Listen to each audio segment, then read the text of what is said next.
नमस्कार दोस्तों, जयदीप पत्रिका में आपका स्वागत है। मैं दीपक कोहली।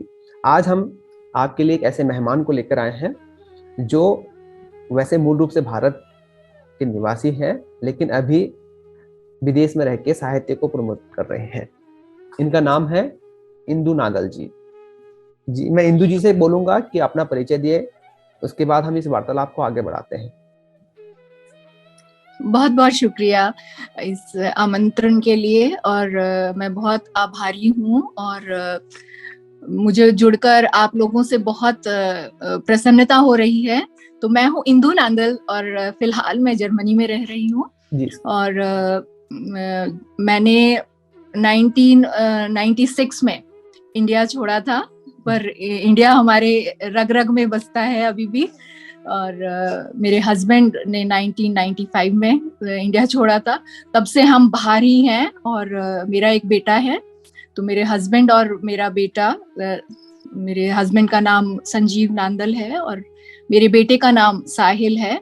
दोनों ही पेशे से इंजीनियर हैं और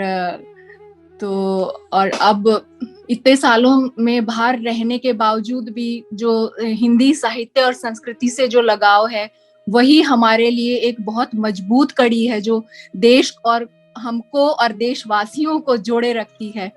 तो मैं आशा करती हूँ कि जो आज की जो वार्तालाप है वो बहुत सुखद रहेगी और बहुत रोचक कहानियां मैं आपके साथ में शेयर करने वाली हूँ आज। तो आशा करती हूँ कि ये जो हमारी जो जर्नी है, ये सफर है, बहुत अच्छा रहेगा साहित्य का। जी जी, जरूर जरूर। सबसे पहले इंदु जी, मैं आपसे जानना चाहूंगा, आप विदेश में रहकर और भारत में भी रहे हैं आप, तो आप हिंदी साहित्य को कैसे देखते हैं? विदेश में भी आपको कोई हिंदी बोलने वाला मिल जाता है कभी कभी? तो मैं आपसे एक ये बहुत रोचक एक कहानी आपके साथ में मैं शेयर करना चाहूंगी, जो अभी 2-3 दिन पहले ही हुई थी। तो अभी हम जर्मनी में हैं, तो मैं शाम की सैर करके आ रही थी, क्योंकि अभी समर शुरू हो गया है, यहाँ पे गर्मियां शुरू हो गई है, जो हम बहुत वेट करते हैं, बहुत इंतजार करते हैं, क्योंकि बर्फ गिरती है, ठंडा होता है बहुत, यहाँ सूरज नहीं निकलता। तो मैं शाम की सैर करके आ रही थी और जो मेरी एक जर्मन दोस्त है, जर्मन फ्रेंड है, तो वो यहाँ मुझे गली में मिल गई, गली स्ट्रीट, और यहाँ पे जर्मनी में उसको स्ट्रासे बोलते हैं। तो मैं आपको एक बात बताना चाहूंगी कि जो साहित्य है वो हम भारत से दूर रह के, भारत से बाहर रह के, हम भारत की पहचान है, हम भारत की संस्कृति व साहित्य की पहचान है। और एक हमारा दायित्व बनता है कि हम उसको कैसे आगे बढ़ाएं, कैसे लोगों को जानकारी दें, और कितनी रोचक और कितनी मतलब ज्ञानवर्धक जो चीजें हैं हमारे साहित्य में, उसको हम फैलाएं दुनिया भर में। तो वो मेरी दोस्त है, उसका नाम है कैरोलिन, जो जर्मन मेरी दोस्त है। तो डॉक्टर है वो पेशे से। तो उसने ऐसे ही, वो काम से आ रही थी तो वो रुक गई, पूछा कि कैसी हालचाल पूछा मेरे से। और उनको पता है कि मैं इंडोनेशिया के अखबार में भी लिखती हूँ, नेशनल न्यूज़पेपर में, द जकार्ता पोस्ट।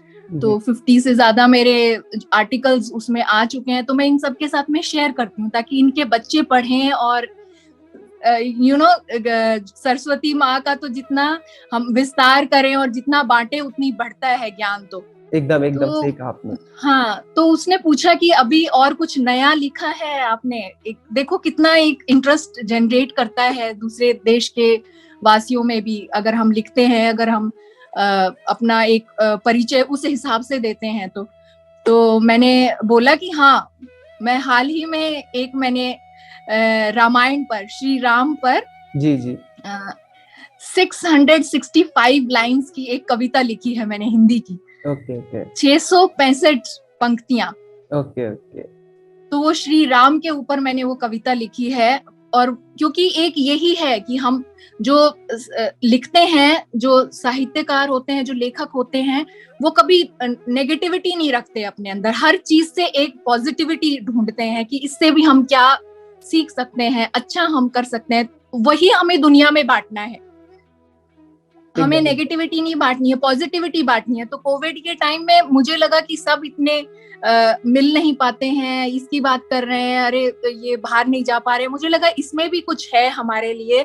और जो मुझे इस ताकत मिली वो मेरे साहित्य से मिली, रामायण से मिली, श्री राम से मिली। मुझे लगा कि जो 14 वर्ष के लिए वनवास गए हंसते हंसते, उसमें भी वो साधुओं को बचाया और कितना मतलब उन्होंने दुनिया का भला ही किया उसमें भी। एकदम एकदम कभी इंदु जी, हम साहित्य से अलग दिशा की ओर जा रहे हैं, हमें साहित्य पे ही रहना चाहिए।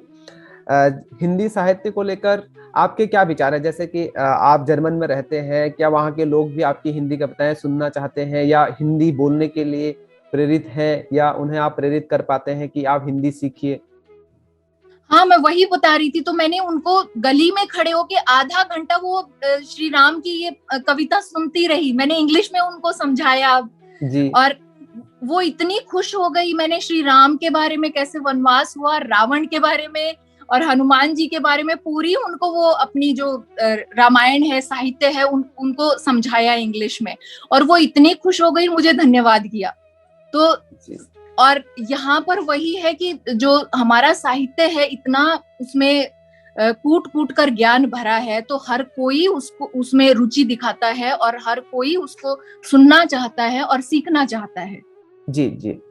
तो आपने हिंदी साहित्य और यहाँ के जर्मन साहित्य या अन्य भाषाओं को आप जो जानते हैं, उन साहित्य में अंतर क्या पाया आपने? मैंने देखा है कि जो साहित्य, शिक्षा और समाज, इनका आपस में एक तालमेल होता है, ये आपस में जुड़े होते हैं। तो मैंने ये देखा कि जैसे विद्यालय में मेरे को बहुत अच्छे गुरु मिले थे, अंग्रेजी के और हिंदी के, तो मेरी रुचि दोनों ही विषयों में रही हमेशा। तो मैंने दोनों ही साहित्य बहुत अच्छे से पढ़े और मैंने दोनों से ज्ञान ग्रहण किया। तो और वो मेरे को बहुत काम आया जब मैंने इंडोनेशिया में अध्यापिका के रूप में काम किया। तो मैं जो वो ज्ञान था वो मैंने अपने जो मेरे विद्यार्थी थे उनके साथ बांटा। कबीर के दोहे और कितनी जो साहित्य में जो आप देखोगे कि चुनिंदा रचनाएं या कहानियां या कविताएं ली जाती हैं, ताकि जो विद्यार्थी होते हैं, जो बच्चे होते हैं, उनका कोमल हृदय होता है, तो जो भाव हैं उस उम्र में उनके देशभक्ति के भाव, ईमानदारी के भाव, सत्य के भाव, बहादुरी के भाव, ये सब उनके व्यक्तित्व में आ जाएं, इसलिए ये सब साहित्य के रूप में शिक्षा जो व्यवस्था होती है उसमें ये उनके जीवन में लाया जाता है। तो इंडोनेशिया में भी मैंने देखा कि इंडोनेशिया में मैंने पढ़ा, साहित्य के द्वारा ही मैं इंडोनेशिया को बहुत जान पाई। जैसे हम रानी लक्ष्मीबाई के बारे में पढ़ते हैं, साहित्य की जो हमारी वीरांगनाएं हैं और जो देश के लिए और समाज के लिए बहुत जिन्होंने किया है, उसी प्रकार मैंने पढ़ा कार्तिनी के बारे में, जो इंडोनेशिया डच कॉलोनी थी। तो जो उन्होंने पत्र लिखे और जो उनका साहित्य जो पढ़ने को मिलता है, तो उसमें वो दर्शाता है कि जो उस टाइम की जो स्थिति थी कैसी थी, जो जब वो आजादी से पहले की, जब गुलाम थे, इंडोनेशिया गुलाम था, तो वो सारी स्थिति हमें उनकी लेटर्स के थ्रू जो उन्होंने लिखे, जो साहित्य लिखा, तो और उन्होंने जो विमेन है उनके लिए बहुत काम किया, उनकी एजुकेशन के लिए और उनके जो राइट्स थे उनके लिए। तो वहां से मुझे सीखने को बहुत मिला। और एक है एंड्रिया हिराता, इंडोनेशिया के लेखक हैं, बहुत ही पॉपुलर लेखक है। तो उनका जब मैंने पढ़ा, वो नॉवल पढ़ा, उसका नाम है द रेनबो ट्रूप्स। जो भी कोई इंडोनेशिया में आए तो जरूर पढ़ना, या आपको कहीं एयरपोर्ट पे वो किताब मिल जाए तो आप जरूर पढ़ना। उसमें आपको सारी झलक इंडोनेशिया की मिलेगी। तो वहां से, उस नॉवल से मैंने बहुत सारी चीजें, रहन सहन और चलन और वो सब, मेरे को बहुत मदद मिली जब मैं इंडोनेशिया आई, और इंडोनेशियन लोगों को समझने में मुझे बहुत मदद मिली ये साहित्य पढ़कर। ओके। अभी वर्तमान में आप हिंदी साहित्य की दशा को किस नजरिए से देखते हैं?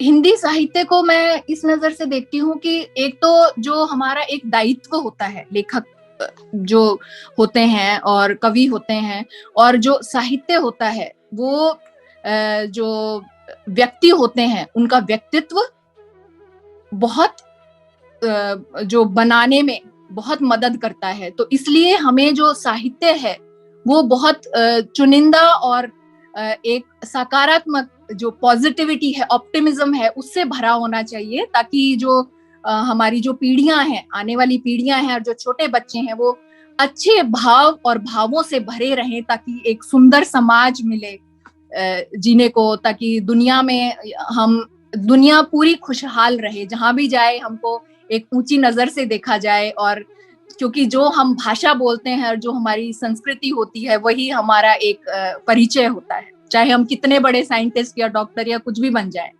एकदम सही कहा आपने, भाषा संस्कृति ही हमारा परिचय होता है बाहरी देशों में। तो मैं ये जानना चाहता हूँ, जैसे सोशल मीडिया है, सोशल मीडिया के जरिए आप हिंदुस्तान के कई लोगों से जुड़े और ऐसे आप अन्य देशों के लोगों से जुड़े, तो आप इसे साहित्य के नजरिए से कैसे देखते हैं सोशल मीडिया को? सोशल मीडिया, देखो आप, ये मिलीजुली मेरी प्रक्रिया है इसमें जी। कि मैं उसको योगदान के उससे देखती हूँ, नजरिए से। जी जी। कि मैं एक योगदान में क्या कर सकती हूँ कि जो भी मेरे से सुने, उसके भावों पर, उसके गुणों पर, उसकी आत्मा पर एक छाप छूटे, और ताकि वो उससे कुछ सीख के जाए और कुछ आगे वो अच्छा करे उससे। मैं सिर्फ इस नजरिए से देखती हूँ, क्योंकि सर्टिफिकेट और ये सब और दूसरी वाहवाही, ये सब ठीक है, वो थोड़े दिन के लिए अच्छा लगता है, पर जो अंत में है, हमारा एक मकसद होना चाहिए कि जो हमने लिखा है, जो हमारी कलम ने लिखा है, वो यादगार बने और किसी आत्मा को छू पाए और किसी में किसी के जीवन में मुस्कुराहट ला पाए। साहित्य के प्रति आपकी रुचि कब जगी, यानी आपको कब लगा कि मुझे लिखना चाहिए? साहित्य के प्रति मैं बचपन से ही मेरी रुचि रही है, और इसमें बहुत बड़ा मैं योगदान, वही मैं बोल रही थी कि आपको, कि जो विद्यालय के गुरु होते हैं, उनका बहुत बड़ा योगदान होता है कि वो किसी विषय में आपकी रुचि करवा सकते हैं और किसी में रुचि बिल्कुल भी नहीं रहती है। तो शुरू से ही, स्कूल से ही मुझे बहुत अच्छे गुरु मिले थे, और वहां पर अंग्रेजी के तो इंग्लैंड से एक गुरु थे हमारे, जो यूके के थे। तो वो हर साल जो एनुअल डे होता था, तो उसमें शेक्सपियर के प्ले होते थे। तो वो देख के, और फिर जो इंग्लिश के जो हमारे दूसरे टीचर्स थे और हिंदी के जो हमारे टीचर्स थे, उन्होंने इतने अच्छे से कविताएं और कहानियां इतने भावपूर्वक पढ़ाते थे कि मेरी बहुत रुचि उसमें हो गई। और उस टाइम से मैं शेक्सपियर और ये जो विलियम वर्ड्सवर्थ है, जॉन कीट्स है, तो मुझे प्रकृति के ऊपर भी लिखना बहुत पसंद था। तो इसलिए ये रुचि मेरे स्कूल से ही हुई, और विद्यालय के बाद कॉलेज में भी मैंने ऑल इंडिया रेडियो पे 5 साल अपनी कविताएं लिखी, स्वरचित लिखी हुई बोली मैंने। तो वो हाँ, मेरा विद्यालय से ही रुचि थी मेरी लिखने में। मैं जानना चाहता हूँ, अगर आजकल या आप अपनी कोई पहली कविता या कोई पुरानी कविता पढ़ना चाहें हमारे दर्शकों के सामने, तो आप पढ़ सकते हैं। हाँ, अभी तो मैंने एक्चुअली वो निकाल के नहीं रखी है। ओके, कोई नहीं, ठीक है, ठीक है। हाँ जी, हाँ जी, हाँ जी। इसके अलावा एक साहित्य या एक साहित्यकार के तौर पर या एक लेखक के तौर पर आपने देखा होगा महिला समाज को, आप जर्मन में रहे हैं या इंडोनेशिया में रहे हैं, भारतीय समाज में रहे हैं, तो आपने क्या अंतर पाया महिला समाज में? महिला समाज में ये अंतर है कि हमें किसी चीज का खौफ नहीं है, चाहे हम कितने बजे ही घर से बाहर निकल सकते हैं। तो ये डर नहीं है कि इतने बजे बाहर जाना चाहिए या उतने बजे बाहर नहीं जाना चाहिए, जो सेफ्टी है। और कोई भी कार्य ये नहीं होता कि आप ये कर सकते हो या ये पुरुष ही कर सकता है या महिला नहीं कर सकती है। मैं बता रही हूँ आपको कि मैं दूतावास जाती थी जकार्ता में, इंडियन एम्बेसी, बच्चों को लेकर।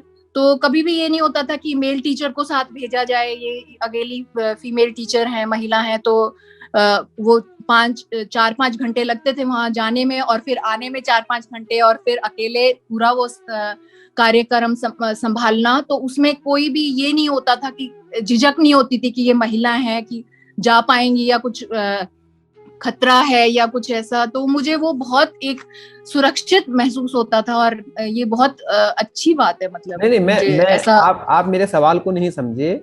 मेरे सवाल ये था, भारतीय महिला, इंडोनेशिया महिला और जर्मन महिला में आपने क्या अंतर पाया? जैसे कि भारतीय महिला में आपने देखा होगा कि महिलाएं पढ़ लिखने के बावजूद भी सिर्फ चूल्हा चौका तक ही सीमित रह पाती है। अब अच्छा। थोड़ा बहुत आगे बढ़ रही है। क्या हाँ हाँ। इंडोनेशिया में भी ऐसा ही हाल है, या जर्मन में भी ऐसा ही हाल आपने देखा? नहीं, बिल्कुल विपरीत है इसके। अगर इंडोनेशिया में और इसमें इंडिया में और जर्मनी में बहुत फर्क है, क्योंकि इंडोनेशिया और जर्मनी में मैंने देखा कि सभी औरतें, महिलाएं काम करती हैं बाहर। जी। तो चाहे वो कितनी भी पढ़ी लिखी हो, बट वो काम करती हैं बाहर, और सिर्फ खाना बनाना या वो सब उनका ये वहां तक सीमित नहीं रहता, और मिलजुल कर काम करते हैं। जी। हस्बैंड भी उनकी मदद करते हैं, पति उनकी मदद करते हैं, बच्चे भी उनकी मदद करते हैं। तो ऐसा नहीं है कि सिर्फ महिलाएं वो जो आप बोल रहे हैं कि किचन तक संभालती हैं, चूल्हा संभालते, नहीं, वो बिल्कुल ऐसा नहीं है। Okay okay. जैसे हिंदी साहित्य में अलग अलग रस है, जैसे हम्म। भक्ति रस है या श्रृंगार रस है, क्या ऐसे आप जर्मन साहित्य या इंडोनेशिया साहित्य जो का है उसमें भी आपको मिलते हैं ये चीजें? हाँ, उतना मैंने विस्तार से उनको पढ़ा नहीं है, बट सब में है, थोड़ा थोड़ा तो सब में है। पर हमारे में जो हमारा साहित्य है वो बहुत ही विस्तार है। जैसे कबीर के दोहे आज भी हमें याद है, भक्ति रस जो बहुत ये प्रचलित हैं। और ये बट इतना दूसरे में मैंने ये कम देखने को मिला है, मतलब मुझे। Okay okay. एक साहित्यकार के तौर पर आप अपनी क्या जिम्मेदारी समझते हैं कि आप समाज को क्या दे सकते हैं? मैं साहित्यकार होने के नाते मैं अपनी एक जिम्मेदारी समझती हूँ कि मैं जो अ, संस्कृति है, मैं एक तो उसको आगे बढ़ाऊं, और जो हमारी वैल्यूज हैं, जो हमारा भाषा है, जो हमारी पहचान है, वो अच्छी अच्छी चीजों से बने, और हम जो भूलते जा रहे हैं जिन चीजों को, वो गुम ना हो जाएं। उनको हर चीज, चाहे वो प्रकृति के लिए हो, चाहे वो त्योहार हो हमारे, चाहे देश प्रेम हो, वो हम में कूट कूट कर भरा है। तो वो आगे वाली पीढ़ियों में भी हमें कूट कूट कर भरना है, ताकि वो आगे इस चीज को बढ़ा सकें। आप पिछले करीब 20-25 सालों से विदेश में रह रहे हैं, क्या आप विदेश में होली, दीपावली, ये जो भारत के त्योहार हैं वो सेलिब्रेट करते हैं?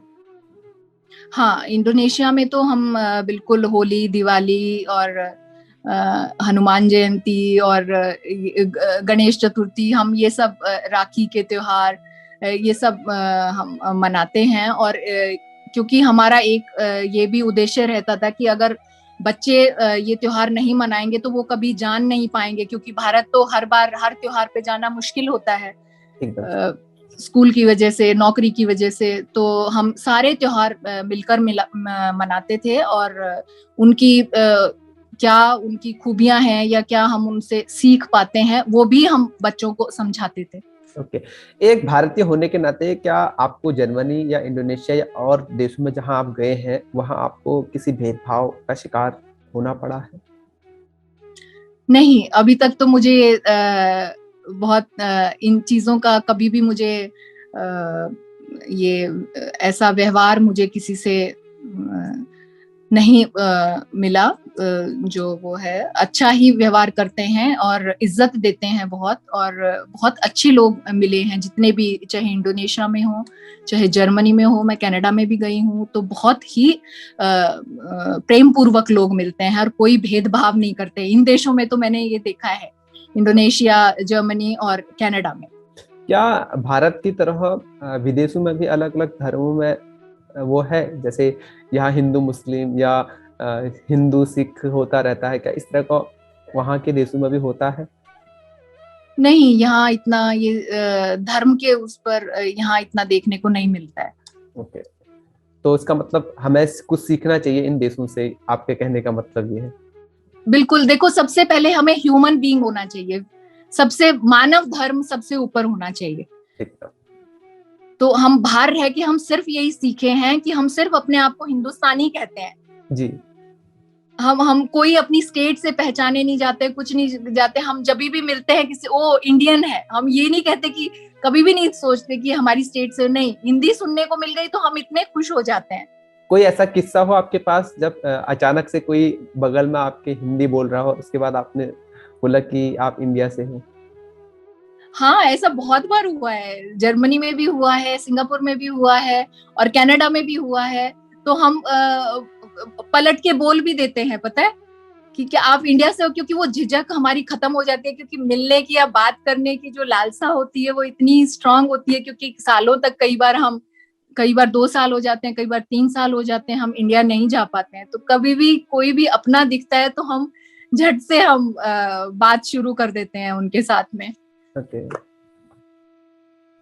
इसके अलावा आपने कुछ ऐसे साहित्य में आपका बहुत सारा अनुभव है, अगर आपको कुछ लगता है कि उन अनुभवों को साझा करना चाहिए तो आप बता सकते हैं कि कैसे आपने ये चीजें सीखी एक महिला होने के नाते या एक साहित्यकार होने के नाते। क्या आपने इंडोनेशिया के साहित्य को पढ़ने के दौरान आपके मन में क्या विचार आए? जर्मन साहित्य आपने पढ़ा तो आपके मन में क्या विचार आए? क्या आपने देखा यहाँ के समाज में जो भारतीय समाज में नहीं है? जैसे भारत में आज भी महिलाएं क्या बोलते हैं श्रृंगार या कह सकते हैं घूंघट में ही उड़ी है, और आज भी भारत में क्या बोलते हैं बच्चों का वो होता है, सॉरी, बालिकाओं को पहले ही मार दिया जाता है पेट में, इस टाइप की घटनाएं होती है। इस टाइप की चीजें जो आपने यहाँ पर महसूस की हो यहाँ के समाज में, बताइए, हमारे दर्शक कुछ सीखेंगे और हम भी कुछ सीखेंगे आपसे। एक्चुअली मैं बहुत ये आपको बताना चाहूंगी कि जो एक भेदभाव है वो बिल्कुल खत्म करना चाहिए लड़के और लड़की में। जी। ये बहुत ही एक ओछी और नीची सोच है। हम तो बहुत ऊपर उठ चुके हैं इन चीजों से, हमें बिल्कुल ये भूल जाना चाहिए। देश कहाँ निकल चुके हैं, विश्व कहाँ निकल चुका है। तो और हम देख रहे हैं ओलंपिक्स में, एशियाड्स में, कॉमनवेल्थ गेम्स में, हर जगह पे तो बेटियां, लड़कियां कितना नाम रोशन कर रही हैं। तो वो किससे कम है, चाहे पढ़ाई हो, चाहे लिखाई हो, चाहे कोई भी चीज हो। तो मैं ये बोलना चाहूंगी कि सबसे पहले तो देखो, माता पिता को एक वो शुरुआत करनी पड़ेगी। हर शुरुआत घर से होगी। घर ही एक बड़ा देश है। देश क्या है, एक बड़ा घर। तो जब घर से शुरुआत होगी कि लड़कियां बिल्कुल, उनको डरना नहीं चाहिए, उनकी एक ताकत भरनी चाहिए, उनको बचपन से ही उनको वैसे सिखाना चाहिए। तो मुझे लगता है कि वो जो अंदर के भाव हैं और विद्यालय हैं सबसे पहले। और मैं नहीं मानती कि कई बार ये बोलते हैं कि पुरुष के अगेंस्ट जो लिखती हैं महिलाएं वो बहुत वाह वाह पाना, ये मैं बिल्कुल नहीं मानती हूँ। मैं सोचती हूँ कि पुरुष भी बहुत अच्छे होते हैं। मेरे जीवन में भी बहुत ऐसे पुरुष रहे हैं। मैं बिल्कुल क्रिटिसाइज नहीं करती हूँ कि जो, चाहे मेरे कलीग के रूप में हो, चाहे मेरे पति के रूप में हो, बेटे के रूप में। मेरे पति ने मेरा इतना, मतलब हर चीज में, सफलता में मेरे को इतने खुश होते हैं और आगे बढ़कर साथ देते हैं। तो और जो मेरे कोच रहे हैं तो सब पुरुष थे ये। तो मुझे लगता है कि महिला और पुरुष दोनों एक ही गाड़ी के पहिए हैं, तभी चलेगा देश जब ये दोनों साथ मिलकर चलेंगे। और इनमें से एक भी अगर कमजोर हुआ तो गाड़ी नहीं चल पाएगी फिर। ओके, एकदम सही कहा। इन दिनों एक मुद्दा सोशल मीडिया पर है कि भारत की कोई राष्ट्रीय भाषा नहीं है और भारत में अलग अलग राज्यों में अलग अलग भाषाएं बोली जाती हैं। तो आपका इस पर क्या विचार है? मैं ये सोचती हूँ कि एक राष्ट्रभाषा होनी चाहिए, और हमने देखा है कि हिंदी हमारी राष्ट्रभाषा है। मैं ये इस बात से भी ये कहना चाहूंगी कि आप देखिए, अगर हम बाहर रहते हैं, इतने साल से हम बाहर रह रहे हैं, तो इंडोनेशिया में मैंने 12 साल पढ़ाया है स्कूल में। तो वहां पर हिंदी की म्यूजिक टीचर नहीं है, संगीत की टीचर नहीं है वहां पर। तो जो अध्यापिकाएं होती हैं उन्हें ही देशभक्ति के गीत सिखाने होते हैं, और हमें दूतावास में लेके जाना होता है 26 जनवरी को और 15 अगस्त को। तो अगर हम कहें कि हमें हिंदी नहीं आती, आप सोचो, इंडियन होके अगर हम कहें कि हाँ मैं तो नहीं सिखा सकती कि मुझे हिंदी नहीं आती, तो मुझे तो लगता है कि इससे शर्मनाक बात मेरे लिए कोई भी नहीं होगी कि नहीं, मैं आपकी बात कट कर रहा हूँ, इसके लिए माफी चाहता हूँ। जैसे कर्नाटक का कोई व्यक्ति है या केरला का कोई व्यक्ति है या कोई तमिलनाडु का कोई व्यक्ति है या उड़ीसा का कोई व्यक्ति है या वेस्ट बंगाल का कोई व्यक्ति है, आप उनसे तो आप अपेक्षा नहीं रख सकते ना कि वो हिंदी बोले, क्योंकि उनकी मातृभाषा तो अलग है। ऐसे में आप कैसे कह सकते हैं कि अगर आपको हिंदी नहीं आती, एक भारतीय होने के नाते शर्म की बात है? ऐसा तो नहीं कह सकते ना। नहीं कह सकते हैं, क्योंकि जब हम इंडिया से बाहर निकलते नहीं हैं तो आप, एक भाषा होना बहुत आपकी, जरूरी होता नहीं है। नहीं नहीं नहीं, आपकी बात को यहाँ पे हम कट करेंगे, क्योंकि अगर केरला का व्यक्ति केरला में रहा है, उसे अंग्रेजी पढ़ने के बाद वो बाहर गया, अंग्रेजी के दम पे गया है ना, हिंदी की अब उसे हिंदी नहीं आ रही है, तो ये प्रॉब्लम उसकी थोड़ा है। ये प्रॉब्लम तो हाँ, हमारी कोई राष्ट्रीय भाषा नहीं है, उसकी शिक्षा, मातृभाषा है। शिक्षा, ये नहीं नहीं, प्रॉब्लम, हाँ। शिक्षा जो शिक्षा व्यवस्था है उसकी प्रॉब्लम है। आप देखिए, वही अगर केरला से जो गए हैं वो बहुत खुश होते हैं और खुशनसीब मानते हैं कि उनके बच्चों को हिंदी पढ़ने को मिल रही है इंडोनेशिया में, और वो हिंदी में और भी उनको अच्छा बनाना चाहते हैं, ताकि वो, आप देखिए कि जितना भाषाएं हम जान पाएंगे उतना ही हम लोगों से मिल पाएंगे, दूसरों से दिल जोड़ पाएंगे, उतना ही हम ज्ञान प्राप्त कर पाएंगे। आप उस हिसाब से भी आप सोच के देखिए, नहीं क्योंकि मैंने, वो बात आपकी सही है, बट हम किसी पर थोप तो नहीं सकते ना। आप सब, उदाहरण के लिए मैं वेस्ट बंगाल का हूँ, अब मेरे ऊपर आप हिंदी जबरदस्ती क्यों थोपेंगे? अब मुझे नहीं सीखनी हिंदी। अब जब आप देखिए कि मैं हरियाणा से हूँ, तो हरियाणवी मैं सीखी मैंने, हरियाणवी आती थी मेरे को, पर मैंने हाँ, हिंदी भी नहीं, कि हिंदी मुझे जरूर सीखनी है और मुझे अंग्रेजी भी जरूर सीखनी है, कि अगर मुझे कहीं बाहर जाना पड़े तो मैं किसी से वार्तालाप ही नहीं कर पाऊंगी, मैं किसी से मेरे जो व्यूज हैं, मेरे विचार हैं, मैं शेयर ही नहीं कर पाऊंगी, या कोई अच्छी किताब मेरा पढ़ने को मन हो तो वो अंग्रेजी में है तो मैं पढ़ ही नहीं पाऊंगी। जी। अगर मुझे हिंदी नहीं आती तो मैं हिंदी से वो उस साहित्य से वंचित रह जाऊंगी, कितने अच्छे कबीर के दोहे हो या रामायण हो या नहीं महाभारत नहीं, हो। ऐसे तो भी तमिलनाडु में भी तमिल भाषा में बहुत सारे अच्छे किताबें हैं, अच्छा साहित्य है, तमिल साहित्य पुराना साहित्य माना जाता है, अगर इतिहास आप खंगालेंगे तो फिर ऐसे तो आपको तो तमिल भी सीखनी चाहिए। नहीं, उनको देखो, उनको हम ये नहीं कहते आप हरियाणवी सीखो, ओके। उनको हम नहीं कहते या पंजाबी सीखो या हरियाणवी सीखो, हम नहीं कहते उनको ना, जी। क्योंकि जो जो हमारी जो स्टेट की भाषा होती है वो एक अलग होती है, जो नेशनल जो लैंग्वेज होती है। ऐसे ही इंडोनेशिया में भी है, अलग अलग जगह हैं, अलग अलग भाषाएं हैं, पर उनकी एक नेशनल लैंग्वेज भी है जो वो सब एक जैसे बोलते हैं, जैसे वो जो हमने भी सीखी उनकी लेकिन बट इंडोनेशिया में जाके। भारत तो अलग अलग संस्कृति सभ्यता का देश है ना। आप अभी तक राष्ट्रीय भाषा नहीं बना पाए, हम ये दुख का विषय है। मगर ये भी नहीं कह सकते कि हम किसी व्यक्ति पर थोपें या किसी राज्य पर हम थोप दें कि आप हिंदी, आप बोलना ही जरूरी है, आपके लिए पढ़ना जरूरी है, ऐसा नहीं होना चाहिए।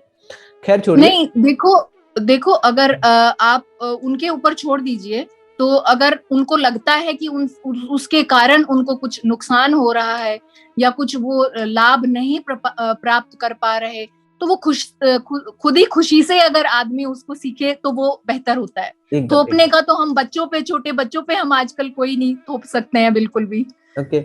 और मैं जानना चाहूंगा कि आपके 5 पसंदीदा लेखक कवि कौन कौन है, बताइए। थोड़ा उनसे संबंधित कुछ सवाल पूछ लेते हैं आपसे। एक्चुअली मैंने अभी तो बहुत साल हो गए मेरे को हिंदी का कुछ भी पढ़े हुए, क्योंकि एक ओके। तो हम बाहर रहते हैं तो किताब वगैरह नहीं मिलती, बट मुझे फिर भी आपको। प्रेमचंद, मुंशी मुंशी ओके। प्रेमचंद बहुत पसंद है। ओके। एक निराला बहुत पसंद है, और महादेवी वर्मा, और जयशंकर प्रसाद, ओके। और मैं कबीर के दोहे बहुत सुनती हूँ, मुझे कबीर के दोहे बहुत पसंद है, और मैं अपने जीवन में भी उससे बहुत ज्ञान अगर में। अगर आप कबीर के कुछ दोहे गाना चाहें या कहना चाहें, एक हाँ, दो। जैसे एक तो वो है, करत करत अभ्यास के जड़मती होत सुजान, रसरी आवत जात ते सिल पर परत निशान। बहुत बहुत धन्यवाद। इसके अलावा और हमारे मैं, पास आप समय की पाबंदी है। अगर आपको कुछ कहना है एज ए भारतीय होने के नाते, भारतवासियों को अगर आप कुछ संदेश देना चाहते हैं तो आप दे सकते हैं। उसके बाद इस संवाद को हम यहीं पर विराम देंगे। जी, मैं सभी को यही एक संदेश देना चाहूंगी कि भारत एक बहुत सुंदर देश है, और उसकी संस्कृति, उसकी भाषा, उसके लोग विश्व में सबसे अलग और सुंदर हैं।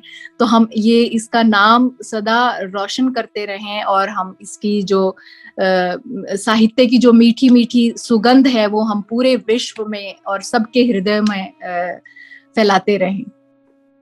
बहुत बहुत धन्यवाद जयदीप पत्रिका को समय देने के लिए।